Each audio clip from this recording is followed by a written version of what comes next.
way. Let that guy get the first one back. That's what we did today in play 3. You don't even know.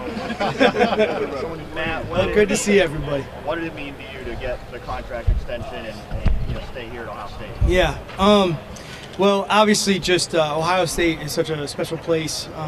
Not only just the history and the tradition, the football program, the school, but just the people that are here. And the kids that are here, and Coach Day, and having a chance to kind of have a little stability with my family, and it's hard when you got to move your family around, your kids, and going to school and all that. And we've just had an unbelievable experience settling into Columbus.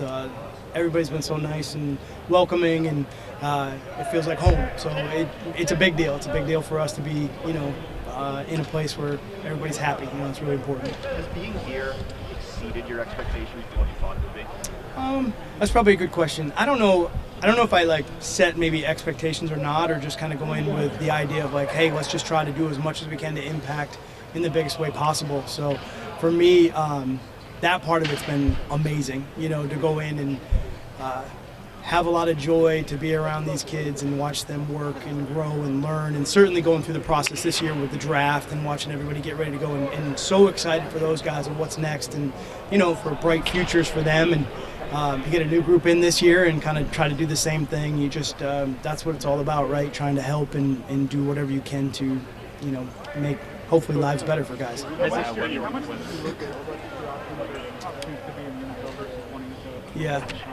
Yeah. I mean, I think you look at all of it. There was. Look, I'm very blessed. I was very lucky. There was opportunities in college. There was opportunities in the league for sure. But we had just moved. And the family is a big part of it. And we got great kids here. Like I said, we got Coach Day's got a great staff, great culture. So it wasn't something where it was like, you necessarily are looking to leave, but you do have to listen to those things that do come up, and I'm just glad that, we're able to just kind of get everything worked out. Are you surprised that you had to replace all those guys? But most of them were guys who've been to the program, at least knew it. This year's a little different, a lot of new transfers. How's the challenge different when you're trying to replace a whole new defense from all different programs? Yeah, you're exactly right. So replaced a bunch of guys last year, but at least the guys were kind of in-house, so it was like they waited their opportunity, stepped up. And I think when that happens, certainly when you look at it from a team standpoint, culture and the way you do things and kind of the standard, all that stuff is set. We're just, picking it up with the next group. With as much new and, guys coming into the program for the first time, not only are you trying to catch them up on all the football scheme and all the rest of it, but you're also trying to catch them up on everything else. This is how we work. This is how we do things. This is the standard that we're looking for. This is how we practice. This is how we, prepare. This is what we do when we go to school. All of that now has to be also taught. So it becomes a lot, but that's, why you bring in the right guys that have that mental makeup that can do all that.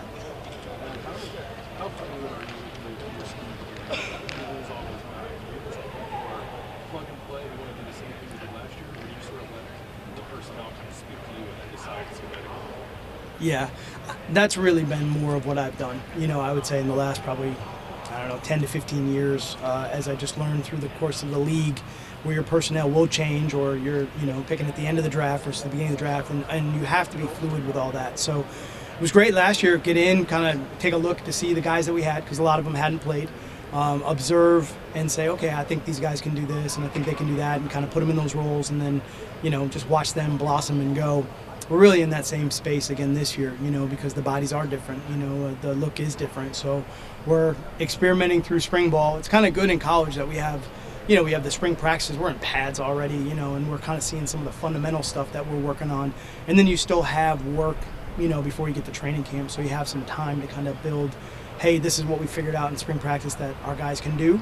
Now how do we try to put them in those positions to do it? You had 3 pieces last year with Caleb, Sonny, and Norvell, where just from a schematic standpoint, it allowed you to do a lot because of what they could do, especially with Caleb.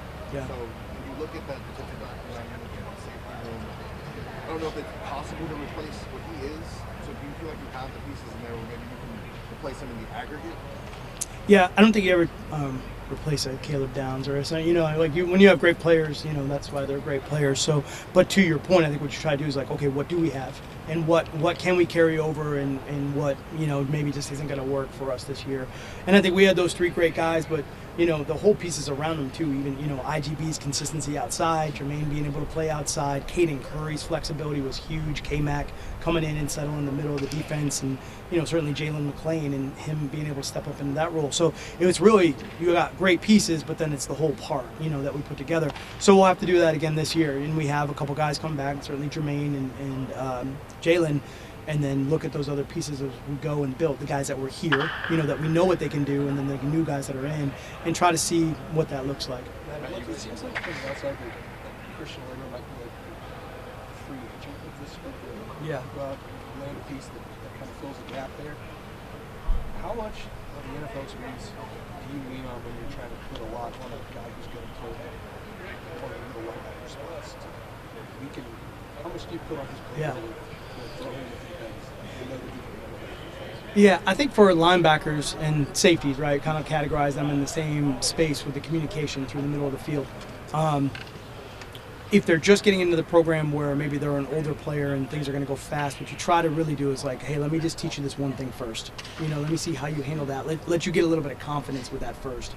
Then let me teach you this next thing, and then you build it that way. I think if you throw all of it at them at once, sometimes you're kind of like just doing a bunch of different things, but you're not real confident in one thing. I think the key is to get them confident in one thing first, so they know that, like, hey, I know I can do this, and then build from there. And certainly with the linebacker position, you have to do that because there is so much that kind of goes on there. How about you guys added Joe Kim? What do you like from him, and what do you think what do you want from him to kind of add to the staff? Yeah, Coach Kim and I have known each other for a long time, and obviously we work together, and similar backgrounds and coaching trees and all that stuff. So he just brings a level of expertise, not only to the line, defense, offensive line, skill players, a lot of combat drills, like hand-to-hand work, and he's just evolved his entire career over the last 30 years in the NFL of taking his background and then applying it to what that looks like with the violence of the game and what that looks like in the NFL for sure. So to be able to get that here in college, I think is great. It just gives our guys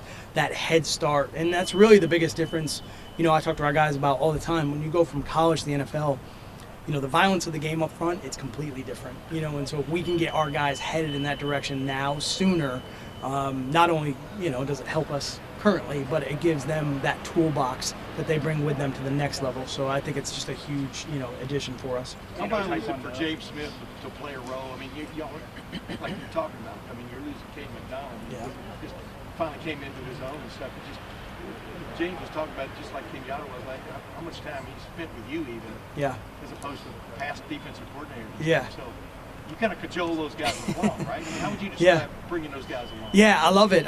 James is amazing. He's a great great player, bright young kid, and just gravitates to football. So I love that. I love to teach the game, and he wants to learn. So I'm like, all right, come on, let's go, and just be around each other. Because even it's not only just sitting there and, you're watching tape all day long. Sometimes just having football conversations. Sometimes you're just giving that little nugget, and when you're around guys like James, who has this amazing personality, and, you love being around him because, he's got the tough exterior, but he's going to smile, and he's going to, bear hug him and all that stuff. And then, okay, now I'm in, and now we're talking ball, and he wants to be great. He wants to improve, and I think, his just thirst for that knowledge is, I love it. It's great. So him coming into the program, having that energy and a standard of how, he knows things need to be done and holding everybody accountable. He's a confident guy that can come into a new building and say, no, this is how we said we're going to do it. This is how we're going to do it, and we're going to hold each other accountable. So I love that leadership that he has about him too.